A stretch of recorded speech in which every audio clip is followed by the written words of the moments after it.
I declare the motion carried. It is now illegal for Canadians to travel abroad and receive an organ transplant from an unwilling donor. Anyone who does could face 14 years in prison. This almost certainly doesn't happen on Canadian soil. The issue is Canadians going abroad and benefiting from organ harvesting and trafficking. It's unclear how many Canadians have done this, but doctors know it's happening. Because after the operation, some return to Canada with complications and end up in hospital. It's a risky procedure some patients are willing to go through rather than spend years on a waiting list. You can travel to China, and within 1 week, you will get matches 3 potential donors.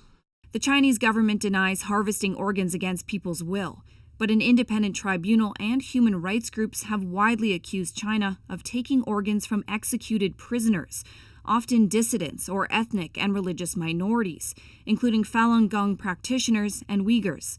Some in the medical community say there's evidence prisoners are killed on demand for their organs.